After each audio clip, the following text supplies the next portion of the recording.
Good morning, and welcome to Talk of the Town on 99.7, 1450 WHTC and WHTC.com. And we welcome you to Talk of the Town for this Friday, May 22nd. I'm Gary Stevens. Not much open line today, I'm afraid. We will be hearing from State Senate Majority Leader Ken Shirkey. He had a chance to chat earlier this morning with Ken Delaney from Midwest Station WTVB in Coldwater.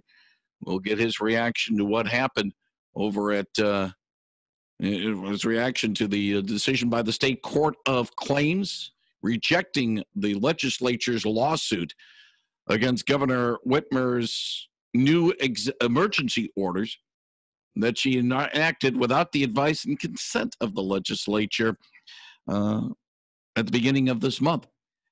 We'll get Senator Shirkey's reaction to that with his chat with Ken Delaney earlier today. We'll have Patty Vandenberg in less than an hour with what's new around Holland. We'll be chatting with Allegan County Sheriff Frank Baker coming up in about an hour from now. And we will also have some open line time following the 11 o'clock news. But it's a week after or so the National Police Week, and honoring police and those who have served. And yes, I know it's a little after the week, but it is somewhat appropriate and to me poignant to have the two sheriffs join us. We mentioned about Frank Baker joining us in an hour. On the other end of our Zoom connection is Ottawa County Sheriff Steve Kempker, who joins us. Steve, good morning and welcome back to Talk of the Town.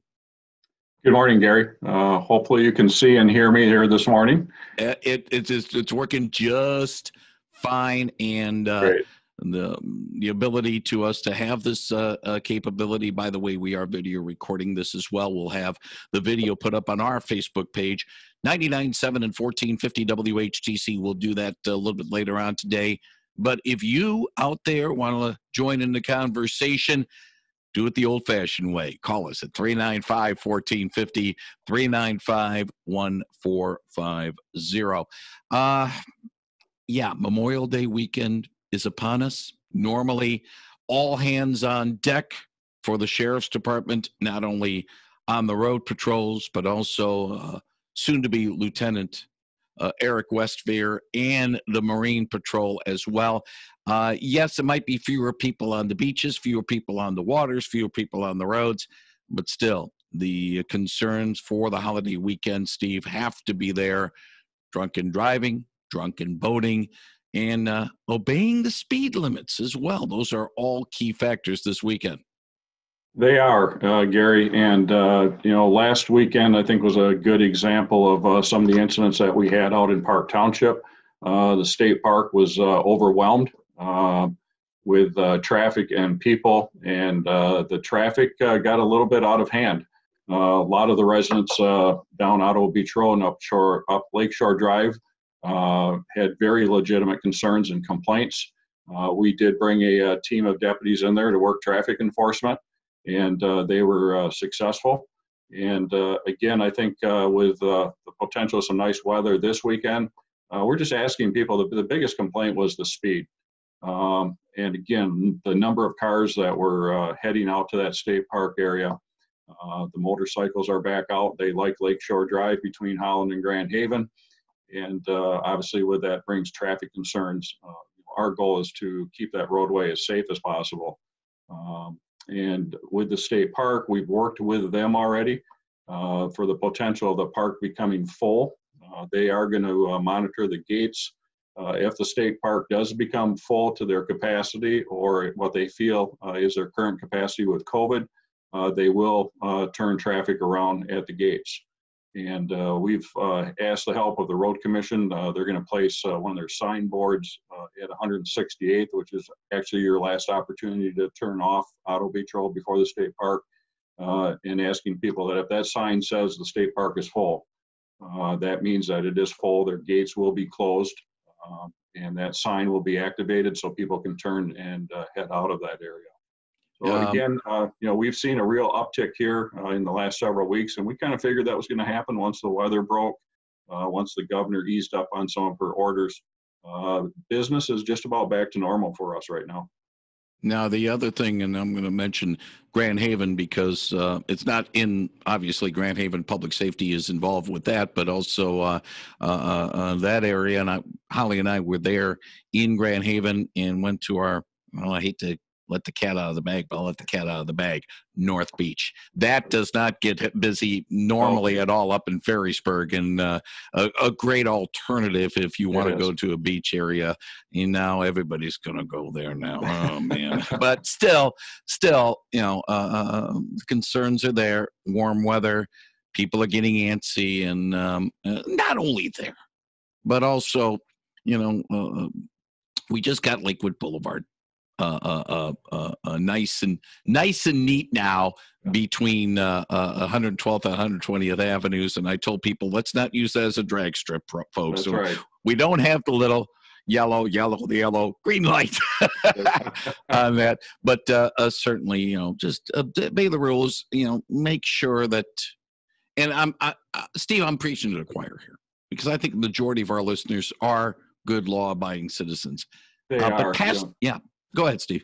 Yeah, they are, Gary. And it is kind of interesting that when some of the traffic stops are made, especially in that state park area, a majority of it is, like you said, not our residents of that area, but the transient population that will traverse out to the state park or to some of our county parks are very popular along the shoreline. And now the North Shore Park will be popular.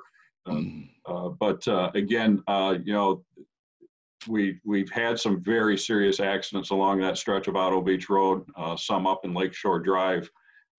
So again, traffic safety is the utmost importance. And, I totally understand the residents' concerns, and that's why we address those concerns immediately. And we're going to probably put a plan in place for the rest of the summer, through education with our speed trailer sign to remind you of your speed, through the media and also through enforcement.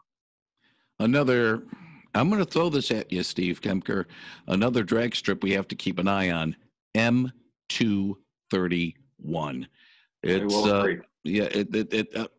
it is as speedy as anything right now, and especially let's say the deer like to be prancing about that area as well. That's also a top and a hot spot, I think.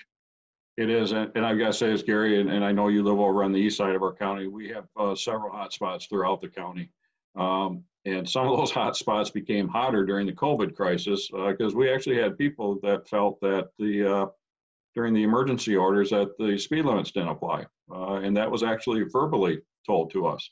But yes, 231, the speed limit is set a little bit higher there with that roadway, but you are exactly correct on deer. Some of our largest deer that we have seen hit have been right in the bridge area of 231 at the Grand River.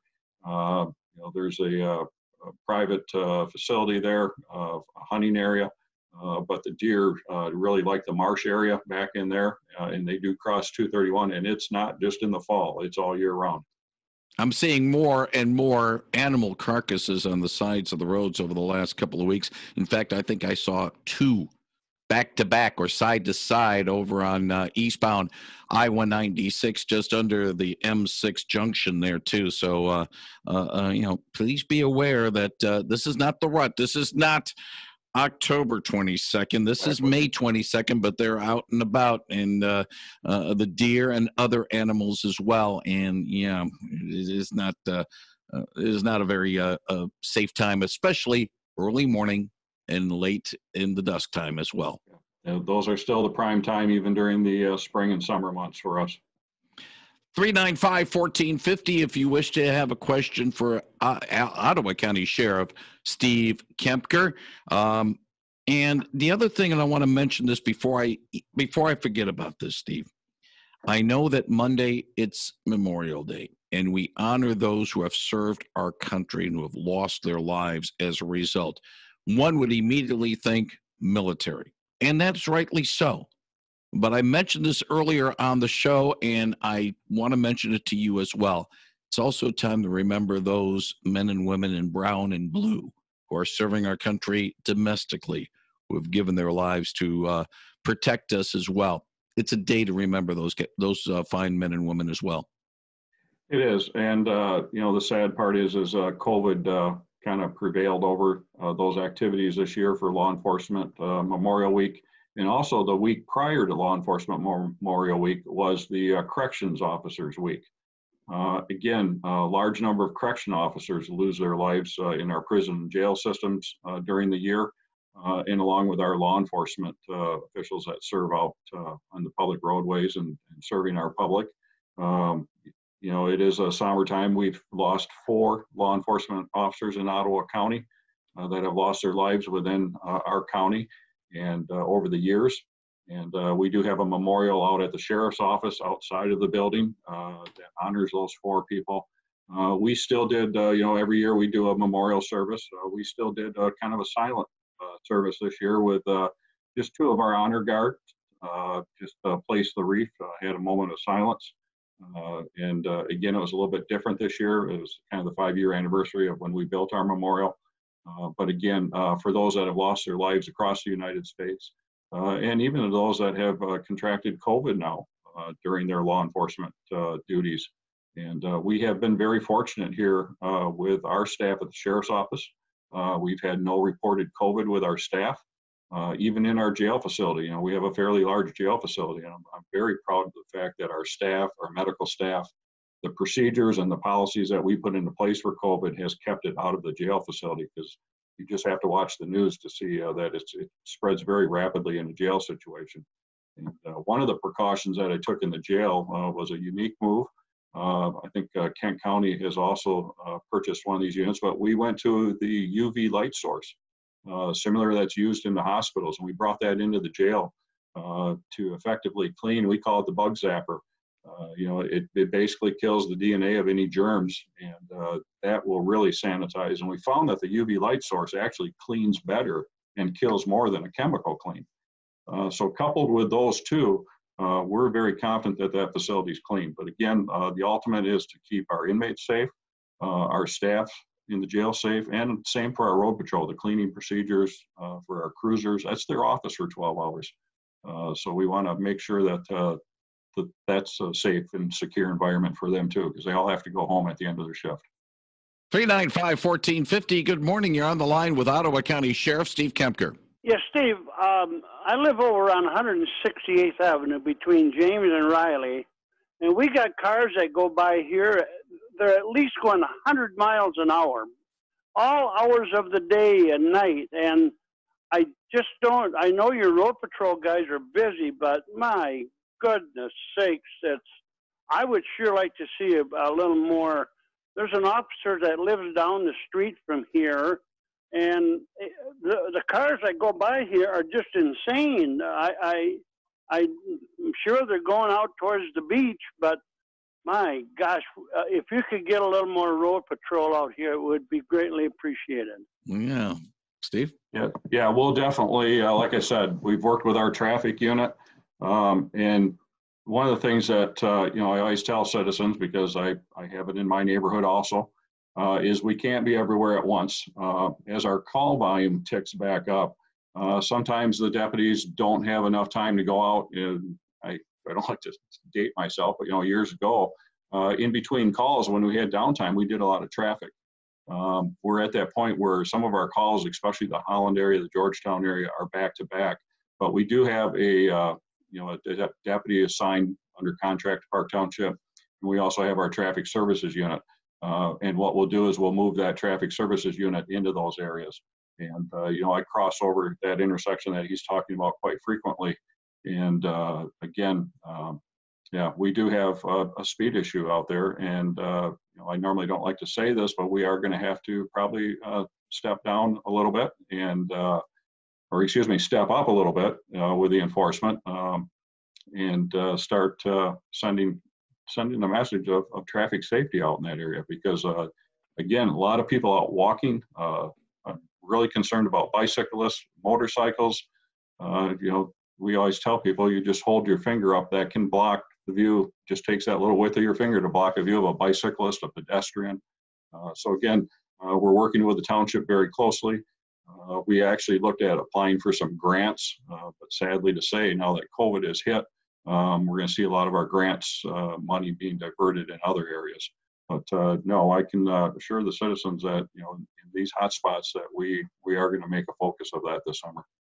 395-1450. We appreciate the call. Thank you very much. 395-1450. If you have a question for Ottawa County Sheriff Steve Kempker, and again, a reminder, we'll be chatting with his colleague from south of Ottigan Street. That is Frank Baker next hour here on 99.7 and 1450 WHTC. Normally, we don't do back-to-backs with the sheriffs, but scheduling with Frank's situation has been necessitated of that, and normally we piggyback with with Evergreen Commons with Sheriff Kempker, but Evergreen Commons wanted an extra week, so we'll have the Evergreen Commons update next Friday. Good morning. You're on the line with Ottawa County Sheriff Steve Kempker. Yes, a lot of times I walk on Lakeshore Drive in the evening sometime, and I'm there a lot because I live in the same area that gentleman just called about. I don't notice it that much on our street, but Lakeshore Drive, it just seems like there's groups. They come in groups, special little cars, like low-down cars and motorcycles. I mean, they'll come by with, tons, at least 20. Or sometimes more. And they are going so fast. I mean, it scares me just to hear them because they're coming. You can hear them coming from the beach or from Grand Haven. And I worry when they're coming from the beach with that curve there where so many people have gotten killed by Camp Geneva or Camp, you know. And it's Sunday evenings would be a really good time to keep an eye on some of this because somehow about Sunday they just get crazy or something. I don't know. I don't know if it's the day or though, but Steve, certainly that's a big concern. Yes, it is. And what they're seeing with these packs of cars are they're these little, anything from a mini car club, they call themselves. The other weekend out at State Park, we had over 200 cars in what was called a traveling car show. As long as they obey the speed limits, we can't prevent them from traveling in a pack. And they, it's a public roadway yet, but if they're violating the law, we will make the traffic stops and if necessary issue citations. But we're seeing more and more of these groups, a group of 15, 20 friends that all kind of have the same like of the car. And I know exactly what she's talking about because I hear it myself. You can hear the wind of the motor, they enhance the mufflers on some of them. But they travel in packs. And what they'll do is they go hang out at the state park. And when the park closes, they pick another location. The other day, we turned the group away from the state park of the traveling car show. They moved over by the West Shore Mall. The West Shore Mall requested that they leave, so they left there. They moved to Grand Haven. Grand Haven moved them out of a public parking lot because of the nuisance. And they were last seen heading into Muskegon County. So they just keep moving. But we do stop sometimes when we see some of these groups, and we just talk to them and say, hey, look, the neighbors are concerned, we are concerned, and that we will take enforcement if necessary. Somebody's going to get hurt. I mean, somebody's going to lose a pet or a child, and then it's not going to be fun anymore for them. I mean, hopefully, but it's got to be hard for you guys because. Yeah, like I say, there's not one, there's a bunch. And which one do you stop? Right, exactly. And also, a lot of people too with the motorcycles, years ago, I worked a lot of the fatal accidents in Ottawa County. That was my specialty. And I handled numerous fatals up and down Lakeshore Drive. They like the curviness there by Camp Geneva and elsewhere along Lakeshore Drive. But again, they just don't realize, that they get going so fast that you just don't stop those on a dime. And again, we've had tragic situations out there, and our goal is, again, to prevent that. Thank you very much for the call. Good morning. You're on the line with Sheriff Kempker. Good morning. This is for Steve Kempker. Just good to hear his voice, and I hope everything's going well with him and his family, and good job with the Sheriff's Department. And I know he knows who this is. He recognized my voice. So give me a call sometime, Steve. When everything gets all settled down, we'll go for lunch. Thanks a lot. Thank you very much for the call. Thank you. And that's part of the rewarding spot about being in law enforcement. And again, just to clarify, my dad was a Detroit police officer for 26 years, 18 on the beat. You've mentioned it, and I talked to some of the other law enforcement people, and I said, yeah, my dad worked the riots in '67. So they say, yeah, okay, you've earned your chops a little bit, but just the relationships you have with people, and that's call right there, Steve. Yeah, I'll tell you, Gary, West Michigan, Ottawa County, and that's why I've always settled here with my career here, my 30th year with the Ottawa County Sheriff's Office. I got into law enforcement already at the young age of 18 as a cadet in reserve with the Holland Police Department. And, and that was one of my motivators to run for sheriff again. We'll be looking at probably another 4 years here because I'm unopposed, which was nice. To know that we have the community support, the support of the county. But again, the relationships that have been built over the year, even people that I've arrested over the years, I always ended my arrest with a handshake and wish them the best. And that has paid off over the years. I see some of these people now that have grown out of their teenage years where they were getting in trouble to where they have families now and they've been successful and they've got good jobs in that. And, I always, some of these people call me and just say, hey, how you doing? I always make sure I call them back. We do drink a lot of coffee in this job here. But again, it's the community relations and working. And sometimes we may not see eye to eye with citizens, but, in the long run, sometimes I get a lot of good ideas from our citizens also and want to hear their concerns around the county. But again, this is a great county to be the sheriff of. And I really do thank this community, for their support and their trust, in having me as their sheriff of the county. And that also goes, the other law enforcement agencies around us here. You're going to talk to Frank Baker shortly. Frank, excellent sheriff, runs a great agency. Same with the chiefs of Holland City and Zeeland City, Grand Haven City. We all work very well together, and we've got a really good team here in West Michigan. With that, we'll button up our conversation with Steve Kempker. We'll have the audio on our Facebook, on our website at WHTC.com in a little bit. We'll also have the video later on our Facebook page, 99.7 and 1450 WHTC. Steve, as always, we appreciate you joining us on Talk of the Town. And if all goes well, we'll do this all again next month.